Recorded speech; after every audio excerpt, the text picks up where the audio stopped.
Three, two. Okay, you guys, we are live. Welcome to this super exciting, basically episode. And by the way, my face, sometimes it freezes a little bit, you might see. Like if one of our face freezes, it's momentary, just letting you know. But I'm really excited for this second episode in the expert series that we're doing, where we're bringing the most inspiring, amazing experts from different online industries together to answer questions that you guys have been, talking about in the group for a long time. And when I was thinking about copywriting, I thought of Aaron immediately. I've always been impressed with his work. Aaron's going to tell you a little bit about himself. But you guys, welcome Aaron. He's a professional copywriter. I'm so excited to have you here. And yeah, with that said, tell us about yourself. Yeah, this is, and actually, I didn't realize this was the second episode. Luckily, I wasn't sure who the first person was or who you have coming on after me, so there's zero expectations on my end. That's actually very cool. I don't know what I'm up to, if I have to. I'm Aaron Orendorff. I run a company called Iconic Content, and I'm also a content marketer for Shopify Plus, which is basically the big boy enterprise arm of Shopify. So we work with the larger organizations. I do a lot of writing on the blog over there, landing pages, email sequences, all that good stuff. So I have about 75% of my life in the Shopify e-commerce world, and these days just about 25% still in the freelance side.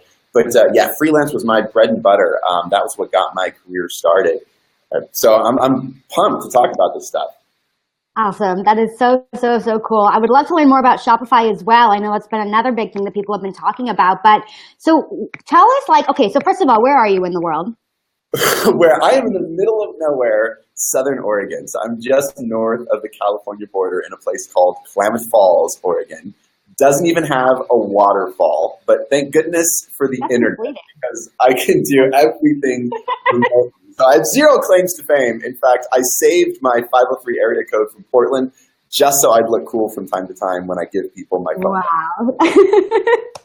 Promising.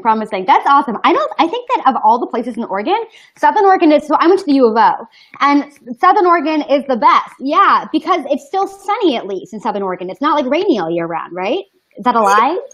Yeah, we get like the best of both worlds. It's fantastic. So yes, thank goodness for online marketing and the digital age, all that good stuff. Totally. So why don't you tell us a little bit on our community about kind of where you got started in writing? When did you decide, I want to be a writer, I want to be a copywriter, and how did you kind of first start your freelance business? That's me assuming that was kind of the first step in your journey, but what did that look like? So my journey, my actual journey is pretty weird. I went to Southern Oregon University down here in Southern Oregon. Majored in English with emphasis in creative writing. So I did a lot of writing as an undergraduate. Then I went on to graduate school. I actually have what's called a Master's of Divinity. So which sounds very I was in full-time ministry for about 2.5 years up in the Portland area at a multi-site campus, which honestly, that's where I cut my teeth on communication, verbal communication, written communication, communicating to persuade. We talk about conversion online with clicks and things like that. And I was in the deal, the real, how do you change someone's mind, overcome objections, that kind of stuff. I made the move over to academics. And so I taught writing, public speaking, philosophy, about 6 years ago, and then it was 4 years ago I finally jumped all into online marketing, because I was just in love with what I found was the best people who could communicate in any setting, even in a theological setting, all were using these same principles, and so many of them came from old school persuasion, direct response copywriting. And there were these same principles across the board. And once I fell in love with those, I really decided I want to go all in on this. So my love of writing came together with that love of persuasion. And about 4 years ago, that's when Iconic Content was born. Very humble beginnings. So if anybody still is in that stage, I feel you. I launched a website. I launched a blog. I started writing. It was basically my mom and 30 visits a month. So that was my first really big break was, and this is so encouraging. my first big break was I got an email out of the blue from Ann Handley, who runs Marketing Profs. She's like, content, all that stuff. Out of the blue, when it was those 30-something visitors, my mom and evidently Ann Handley, and she was like, I love this piece you wrote. I had zero idea to this day how she even found it. Yeah, wow. In one of her books, and then we were just sort of off to the races. It was fantastic. Wow, that's so cool, because I think that so many people think that, sometimes when you first start a blog, right, and there's like a little bit of traffic trickling in, again, mostly your parents, totally normal. When that's happening, people think like, oh, this is going to be years, but it really only takes like one article, right, like one post to like change your whole life. And you can never let audience size determine quality. Like if you bring in that quality, it's almost like you write for the audience you wish you had. That's a really good, and honestly, like I learned that when I was in ministry. Like you preach, you teach to the people you wish were there, not the folks that are actually there. Because if you do that, then the people that are there will feel that, they'll hear that, and they'll bring the people that you want to have along with them. They'll go out and they'll be your front men, your hype men, that sort of thing.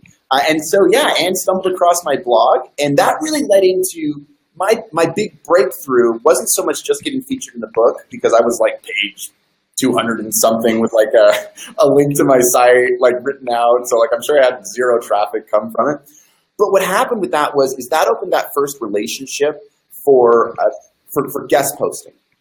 And really, like, I think you might have had some questions about this coming up, but that has been the number one fuel for the fire that helped me take off and turn it into like a full-time deal. What was that guest? Yeah. That is so, so, so cool, guys. It's just the one piece. So keep going. It's coming your way and it'll totally happen. So you touched on this a little bit, like speaking to your ideal client, the ideal person that you want reading your stuff. How did you kind of formulate who that person is, and who is that person, and how do you, this is a big question that a lot of people ask in this community, is how do you actually like design and target your ideal client? How did you kind of figure out like, this is the kind of person I want to be working with? And then how do you communicate that through your stuff? So honestly, at the start, it was like anybody and everybody that will pay me money for words. Like I have the strangest list of previous clients. My first like big client for a couple of years was a ESL and Spanish language curriculum developer for elementary school students, which I had like zero experience. Yeah. Was it English or Spanish? Both. She does ESL and she did like Spanish curriculum for little kids. Okay. High-end kids. I also, I wrote email sequences for a face painter out of Denver for a while. That's awesome. Liver supplement shake landing pages. So at first it was just anybody and everybody that will pay me. But after that first about year and a half or so, as I started writing for more major publications, one of the things I learned was exactly what you're talking about. So if you're a writer, there's a tendency to write to other writers. So I do this sometimes. I write about copywriting tips, I write about content strategy, I write about social media, and I do that kind of stuff on like the more marketing type blogs. But what I really learned is once I got a chance to get in front of places like Entrepreneur and Fast Company, Business Insider, what I learned was I don't need to write for writers, because writers aren't going to pay me to write for them. What I'm going to make my money on is especially SaaS companies or people that like build products for social media. So I started actually being really intentional about the kind of things that I create. Like, what are the best social media tools? How can you get the most out of them? How can I bring in other experts to validate that, to make like really epic roundup post type things? I wrote about online etiquette in a couple of pieces, which sounds like the lamest like thing you could write about, like showing up to meetings on time, have everything prepped and ready, all that kind of stuff. Like make it. But what happened was that got the attention of some really large companies that are in like the communication SaaS space because it was in front of them. And so it's almost like this, it's like this sneaky sales pitch of like, I can write about the things you care about and your audience cares about. So I'm not writing to writers, writing to marketers. I'm writing to these companies that I want to work with. And for me, that was primarily SaaS, and that's what really led into then like the big gig with Shopify too. Wow, that's awesome. I mean, I think that totally. In the beginning, everybody wants to work with everybody because you're so desperate just to get those first clients in the door and get that momentum. So normal. But I think, and I've told this to some different clients recently, that if you can really nail one industry, one niche, then every project after that just becomes easier because you already are accustomed to the language that you're using. And when you're trying to like help everybody, it never gets easier for you. It just you have to like learn a whole new, thing every single time. Would you say that has been your experience? Yeah. The learning curve like will kill productivity and your ability to create. Yeah. And you got to do it. Like in the beginning, you just got to. But once you find a few of those sweet spots, and you'll discover them. Like it's one of those things that you don't necessarily need to have it all figured out. You'll just write for a bunch of different places on a bunch of different topics, that kind of thing. Gravitate towards what you're passionate about, certainly. But when you find that sweet spot, that's when you can really make the most of repurposing content. So like one of the things that I did early on was I wrote this giant piece on landing page optimization for a client called Client Boost. And they did PPC ads, CPC, that kind of stuff, AdWords, things. I took this one giant piece I wrote for them, and I took like the first point, and I turned that into a piece for Unbounce. Right? I took like the second point, I turned that into a piece for Get Response. I took the third point. So I take these things, and once I figured out like, okay, this is about communication. One of the places that landing pages fall apart is on their follow-up sequences. So I would write about like, how do you write a really good follow-up sequence? Not necessarily to train writers, but especially to showcase and show off companies that are doing it really well, so that other companies that catch wind of that have that need for like a really good follow-up sequence to the landing page go, oh, Aaron's at the top of Google for some reason. You should talk to him. Yeah. Wow. That completely makes sense. That's such a good strategy.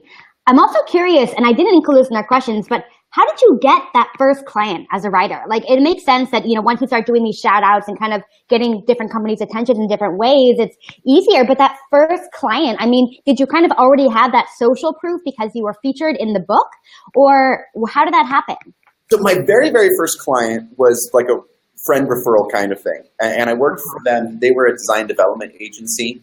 But the first one, like I earned on my own that felt like, oh my gosh, this internet thing is cool. Like someone came to my site and now they're paying me like without any previous knowledge. That was the Spanish English language curriculum. Wow. This is such a terrible answer. I don't know. I don't know how they stumbled across my site, but it was good enough that they clicked connect, that sort of thing. But the social proof came in probably about a year after I really got started. And that was through like the guest posting on some of the places and the names that I've dropped already.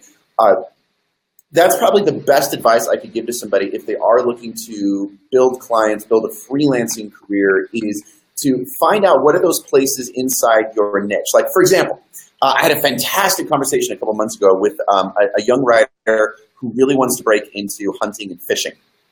And so what we did is I just have this really like sort of standardized Google sheet that I put together, and I'm like, all right, what are the sites with the top domain authority when I Google hunting and fishing? And you can use Moz's free SEO tool to do that. You don't have to pay a dime. You just create a list of the top 10, the top 20 or so. You then go to each one of those sites. You figure out what are their guest posting submission guidelines. Do they have one? You go to BuzzSumo, which is the, again, free tool. It'll tell you what's really popular on each one of these sites, so you can check out the top 5 articles on that site. And then look for the holes. Right? So if I want to break into like a niche like hunting and fishing, I just make that giant list. I go to each one of those sites. I find out what are the most popular posts.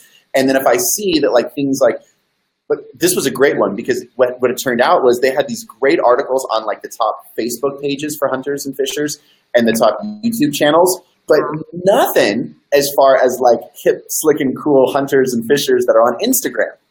Right? So it's like layup, like, that's a way to get in front of your audience, serve the site you're trying to serve. It'll end up on a big name site, and it's right inside that niche that you're going for. You're just looking for those kind of holes. And that's then when clients come over. And when clients come over from those sort of spots, like the social proof is baked in. It's the easiest negotiation conversations I ever have is when they come in like that. Wow. So if you were going to kind of put a timeline on it for people who are like, this is such a good plan, this is what I'm going to do. You said it took you about a year, you think, until you felt like you had really established, that role for yourself, that position? And it doesn't have to take that long. So like I had the Ann Handley thing, which was really cool. And that opened the door to write for Marketing Profs. And Marketing Profs is a pretty big name in the marketing world that you can drop. But my second really big get was Copy Blogger. And if you guys don't know Copy Blogger, like almost everything they put out is, if you want to learn how to write, amazing. And with this one, I just stalked their chief copywriter at the time, a guy named Demian Farnworth. I went to, everything he wrote for Copy Blogger, I would share and share multiple times. Everything he wrote for his own personal site, the Copypot, I would share and share multiple times and comment on. I found he had a super personal site where he was writing about things like spirituality. And so I would hang out and copy. And eventually he was like, I see what you're doing. Like he started interacting with me on social. And so when the time came, after about 6 months of just give, support this guy as much as I can, even though I don't have much of a name, when it finally came time for that ask of, can I write for Copy Blogger? What I did is I put together an entire article. So I didn't just pitch him a bunch of ideas. I didn't make it a homework assignment for him. I put together an entire article and just gave it to him. Like, this is tailor-made for Copy Blogger. What do you think? And that relationship was then what opened the door to write for them. But, so a year to kind of get to that point with all my sucking up and things like that. What I realized was I could do that exact same thing, write an entire article tailored to a specific publication and cold pitch editors by just finding their email addresses either through LinkedIn or through this thing called an email permutator spreadsheet. So Google that. Email permutator spreadsheet. I learned about this from you. Remember? That's how we first connected. So brilliant. Oh, it's so good. And then you just put in the person's first name, their last name, and their .com. And these permutator spreadsheets will like generate 20, 30 different possible email addresses of that combination. And I would just send off full article to Entrepreneur, full article to Fast Company, full article to Business Insider. Just cold pitching these editors, didn't even really have their email addresses, no introduction. And when I had that full article, it's not to say that they got in every time, but the doors opened so fast at that point. And it wasn't even me like saying, hey, I've already written for all these places. It was, here's a quality piece of content. It's tailor-made for you. The linking that I'm doing inside of it is to other articles that already exist on your website. Plus, there are articles that I know are popular because I did the BuzzSumo thing. So I'm making it for them. Right. And it just shortcut that process so much. Wow. So typically when you did that, I'm curious, like what were the first few publications that you pitched? How long did it take kind of for them to get back to you? And like kind of what else was a part of that process? Is there anything, because people are thinking, okay, like I'm sure people are taking frantic notes right now. So breaking it down. So basically it starts with writing the full article, right? That's completely tailored to that publication, like with relevant links and things like that you find on BuzzSumo and tools. And you do the email permutator. And then you send it to each individual person. Is there anything else involved in that process, or it's that simple? It's that simple. The only piece I would add to it is I had to learn the hard way to keep those emails really, really short. So I used to go in with, as I started writing for other places, I would include what I thought was social proof. Like I've written for X, Y, and Z as well. And a lot of those just didn't get responses. And so I started doing it like, hi, name. I've written a complete article just for Entrepreneur on blank topic. Here's the headline, piece is attached. Boom. Just that simple. And I loved, so Entrepreneur was actually the first place that I ever got on that was like mainstream big. And so I did that and I pitched the article to like 5 or 7 different editors. And the great thing was it took them about 3-4 days to get back to me. Someone finally wrote back. They were like, hey, we love the piece. We're going to run with it. Next time, just email me, like smiley face. And it was really, because they're like, they must have talked to each other about like, you all get hit up with this guy, Orendorff, like he just like spammed our editorial board. But it was, I think it came off as hustle, hungry, rather than annoying. The other thing I would say is I usually wait a week. Whenever I pitch an article, I wait a week. and then I send the exact same email again. Not a reply, not a forward, not a follow-up. I act as if they haven't written me back, I just pretend they haven't seen it. Because maybe they haven't. Yeah. And the thing that I noticed that I hate, now that I get a lot of unsolicited emails and pictures and things like that, is I hate it when there's like a touch of guilt. Yeah. Like this, hey, you didn't write me back kind of thing. And it just makes me not want to write them back even more. I know. When someone doesn't do that and all they do is send the same email over again, I realized I responded to that by recognizing, one, they're doing their due diligence, they're following up, but two, they're not throwing any weird passive-aggressive guilt on me. So I wanted to write. So that's exactly what I do. And I'll do that for like 2-3 weeks in a row, one email a week. And if they just don't write me back, then I move on to the next one. And I'll take that same article that I've written for Entrepreneur, and I'll restructure the links so that it fits on Fast Company, or I'll restructure the links so it fits on Business Insider. And again, that's like I get the most out of everything I write because of that. Wow. So brilliant. So many golden nuggets here. That is awesome. Aaron, I'm going to grab my charger really quickly. Who knew that my computer's about to die? 1 second. I take a lot of Sorry about this. Yeah. You know, another really good thing, and I'll say this while you're ducking out to plug everything in. One of the really hard lessons I learned too was on rejection. So even like today, I feel like I sort of have a name-ish online, like sort of. But even today, I'll still get a lot of it's just not a good fit sort of things. So what I've learned to do is I'll sort of stack like my order of how I submit articles. So I know that like Fast Company I've written for 2-3 times, and their editorial is freaking tough. Like I get rejected from Fast Company on the regular. And I just know that, so I still work really hard, but that's the first place I take a new article that I really like. And then I'll take it to like Business Insider because they're really tough too. And then I sort of work my way down on that hard scale of things to get the most out of it. But also, if I get little bits of editorial feedback along the way, it gets better and better. I also know that sometimes not a good fit really does mean not a good fit. It doesn't mean this is a crummy article. It just means it's not right for our publication at this time. And I've had huge success with articles that have been rejected by 5, 6, 7 publishers that were finally accepted. Huge success because it is just finding the right place. Yeah, I think that that's so important to remember because like I remember when I first started pitching to publications and it would be rejected, to me it was like a long-term relationship ending. Like it's so hurtful, you know, like in the beginning because you're like, they must hate me and it must be so personal. It's not. It's just not the right fit sometimes. So like for people who might still be dealing with that and kind of thinking, okay, well maybe this whole, you know, pitching publications, maybe this part of my business is not necessarily for me. What do you say to that? What's a good way to just kind of like, I don't know if you dealt with that in the beginning, but maybe just kind of getting over it and just keep pitching. Yeah, what's really important is to understand.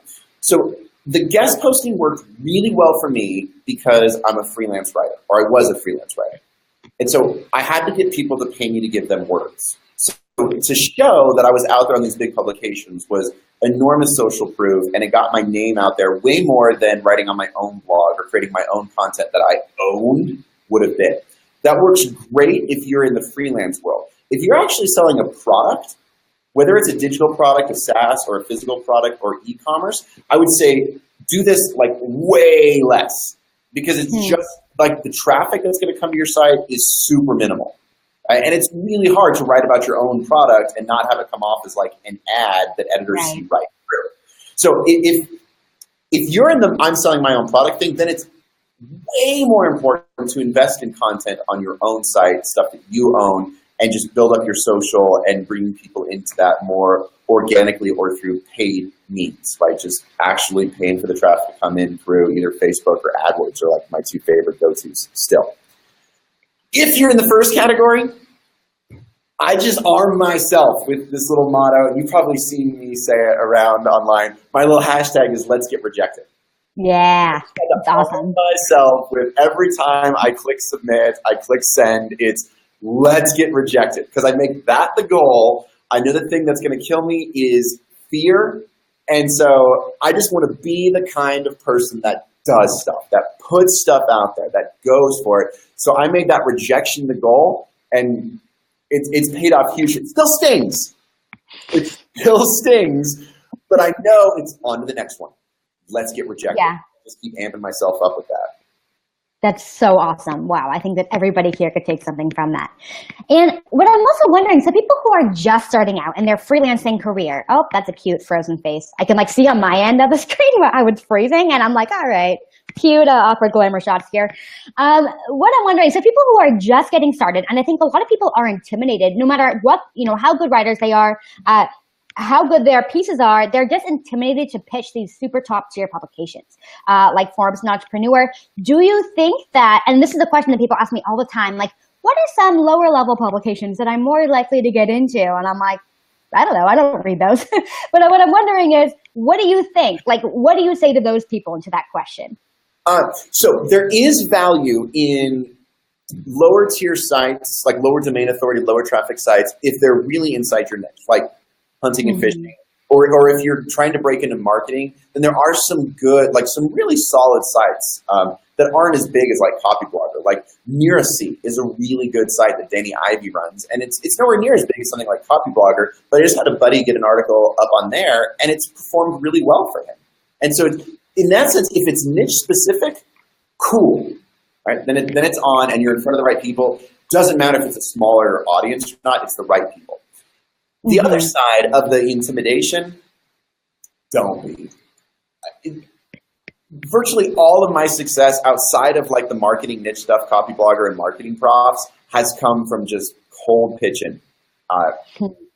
And there's no reason. If it's quality content, it'll come through. You might get ignored. You might get rejected. That is absolutely fine. Don't let the size of the site intimidate you. There's another human on the other side. And if they're an editor in the online space, there's another human on the other side who is freaking hungry for you to solve one of their problems. And their problem is, I need X number of articles every day. And if you can do that for them, they will love you, right? They are, and it really is true. They are hungry for that if you can do that for them. That is so, so, so real. You guys, get writing, get pitching, stop freaking out. Everyone is so stuck, in their own self-consciousness. Just go for it. I completely agree. I'm kind of curious. So you've had all these awesome experiences. Obviously, you've been published in some of the coolest publications in the world. But tell us about your shittier times. I mean, was there ever a point? I mean, and a lot of people do this, especially when freelancing. They have these ups and downs, right? Whether it's financially or whatever it is, it's hard. It's a roller coaster. And I'm curious, what has been maybe a really tough thing that you've had to deal with in your business, and how did you get over it? Oh, this is so. Let's make this the last question. I got to run to another thing, but I really like this question, so I'll go over just a little bit. Cool. So I just jumped into Shopify Plus as one of their content marketers, one of like 2 full-time writers on the Plus side of things. So I'm really excited. I went in because I love the editor I was working with. I did freelance with them. They're building up their marketing team. They brought on this amazing head of marketing who I'd known at a conference I spoke with, where we were both speaking at the same conference. I've been in Slack groups with her. So I was psyched out of my mind. They gave me this first big project, and it's a big project, and they handed it over to me.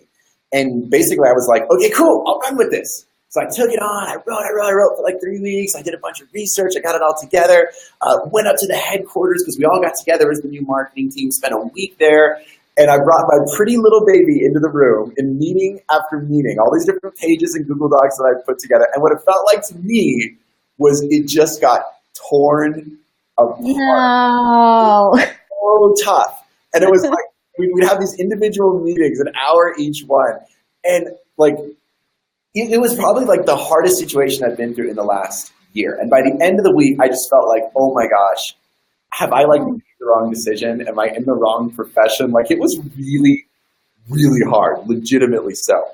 The thing that came out of that though was the head of marketing on the very last day I was up at headquarters in Canada. After our very last meeting said, hey, you want to hang out and just write for a little bit together? And this was so smart of her. So we went down to this one room, just her and I, and we just worked together, like on the same Google Doc with our 2 laptops open. And it's like all the like sort of tension and stuff just came down. Right? So this was really smart leadership move on her end. And after that, and as I sort of talked to friends about it, and I talked to my coach about it, they kept asking me questions like, do you trust these people? And I said, yeah.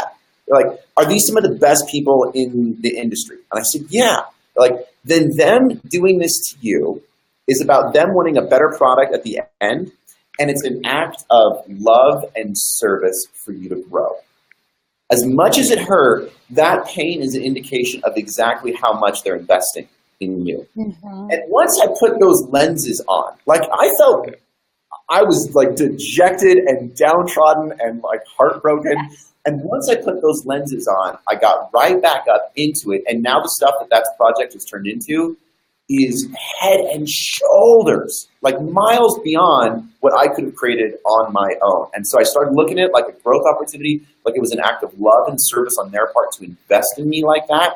And anytime you get harsh feedback or what feels like harsh feedback, no matter who it's from, that person is taking time to give it to you, and it's a gift. Yes, I 100% agree. Thank you so much. That was awesome. Aaron, before you jump off, tell us how, if people have more questions for you, is there a way they can connect with you, your website? Yeah. How can people continue the conversation? Google Aaron Orendorff, Orendorff, and maybe you'll post that. There's like only one Aaron Orendorff going around online. So I'm special.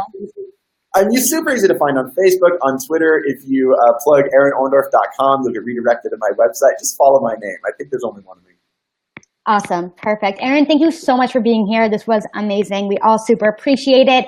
And yeah, we'll talk more soon. Fantastic. Thanks so much. Thanks, Aaron. Bye.